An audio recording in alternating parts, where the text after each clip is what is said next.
Hello guys, magandang hapon sa ating lahat. Dito tayo sa ating channel, no? Channel nating YouTube. Para sa ating mga followers, viewers, shout out sa inyong lahat, ha? O sa ating mga taga-subaybay dito sa ating mga ano. So, hayaan ninyo guys kung ako magsalita sa mga katotohanan natin, no? Kasi kahit sino naman, ang importante ang katotohanan dito nga ihayag o iparating sa inyo sa bawat isang mamayang Pilipino, no?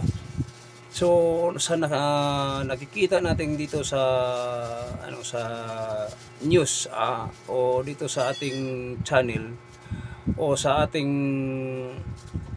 mga pangyayari dito sa kaganapan sa Senado, may mga NBI nga pumasok o interview pa nga sila pala na, "Sir, may warrant ba kayo? O sino ba iyong huhulihin?" Ayon pala mga kababayan, ay wala silang warrant. O, sinasabi nila ang hulihin nila si Bato.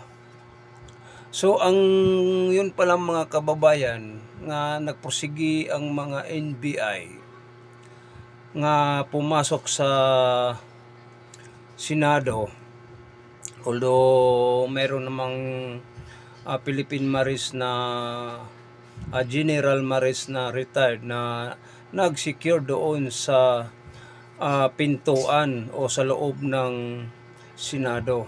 So hindi nakapag pirsa yung NBI kapag pasok dahil nabubuking sila. Ayon pala mga kababayan, ang kwento, no, nga sila may isang may eroplano nga sa sasakyan ni ni Bato de la Rosa, no, doon sa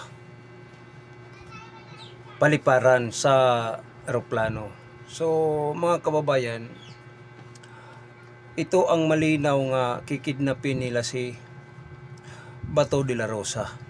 Yan lang ang ilang mga plano, nga kidnapin nila si Bato, dalhin doon sa daig, nga sa malamang nga sasabihin naman nila ito si Bato nag-surrender doon sa daig,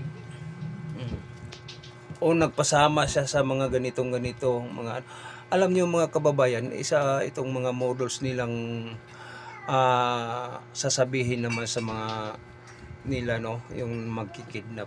Pero ngayon mga kababayan, sa nabubuking sila, no, totoong nabubuking sila ang mga agent ang mga agent ngayon sila matibag na nabisto na sila. Pero may isa pang nagbisto sa kanila mga kababayan. Maniwala kayo sa hindi o kayo lang ang makakaalam mga Pilipino. Bakit nabibisto ito? Itong magkapatid nga nag-usap ba talaga sila si BBM o yung agent NBI? Nga sabi daw ni Bongbong Marcos nga kahit anong mangyari, kung mayroong mamatay, basta hulihin ninyo si Bato. So, sino ba ang nagsasabi dito mga kababayan?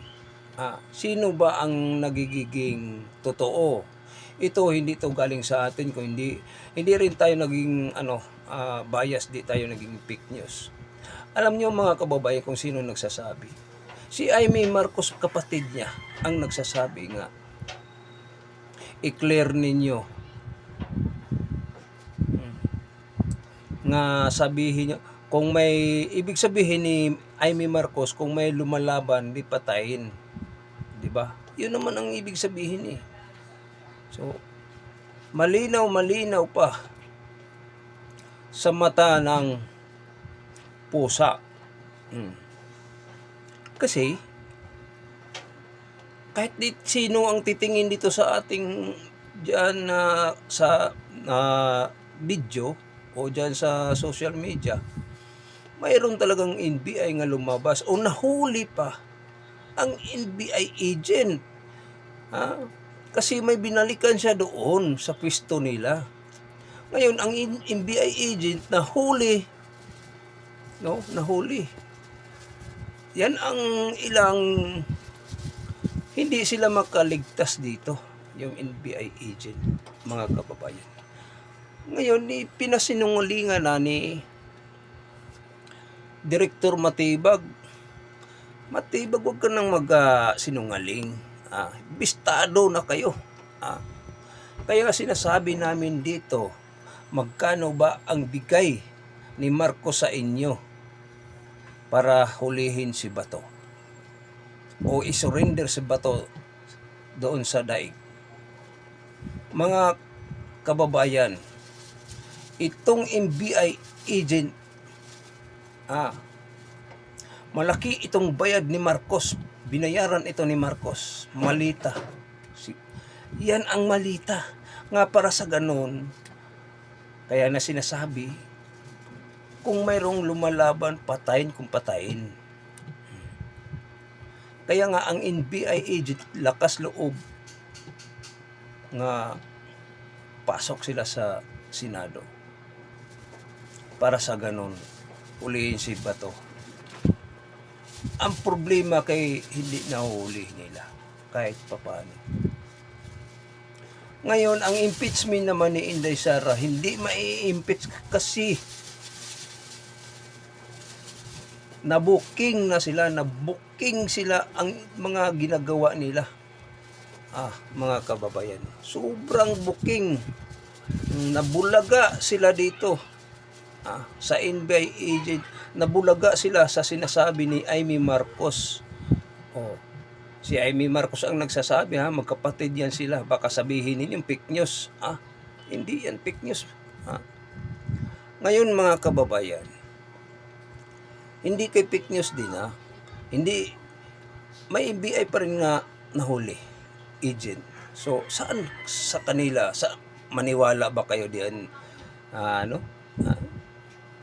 Nga wala ng NBI ng gabi na yan, di ba? Isang kasinungalingan. Plano ni Marcos, mga kababayan, plano ni Marcos. So ngayon, mag-iingat ang mga senador kasi may senador din dyan na traidor. Mga kababayan, may senador nga traidor. Maniwala kayo. Huwag kayong sobrang kampante mga senador nga kakampi ni Sara. Huwag kayong sobrang kampante kay mayroong kayong kasamang senador dyan nga traidor. Si Soto ang traidor, mga kababayan. Si Soto ang traidor. Alam naman ni Soto nga may NBI maghuli kay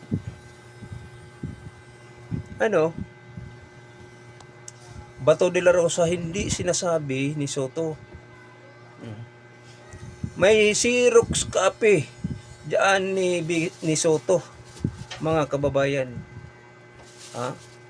Grabe mga kababayan, para manipulahin nila nga hindi makaboto si Bato. So ngayon, na sila, bistado na sila mga kababayan. Bistado sila ni Amy Marcos. Bistado sila ni ni Bangag. Mismo si Bangag, bistado. Bistado sila. O itong NBI agent, bistado rin. Lahat ng mga plano nila, bistado. Paniwalaan pa na maniwala pa kaya kayo doon kay Marcos nga hindi fake news? Oh, tapos sasabihin nito ni Matibag nga lahat ng kapiknyusan na binabato uhulihin. Oh, ibalik ko sa iyo ang mga sinasabi mo, Matibag. Ha? Ibalik ko sa iyo ang sinasabi mo. Magkanong pera ang natanggap mo kay Marcos? Kalahating malita o buong malita? Yan ang tanong sa mamayang Pilipino. Traidor ka sa ating bayan dahil sa pera nga nakaw ni Marcos, nakaw ng amo mo. So hanggang dito lang tayo mga kababayan. Maraming salamat. God bless. Mabuhay Pilipinas. Mag-ingat tayo.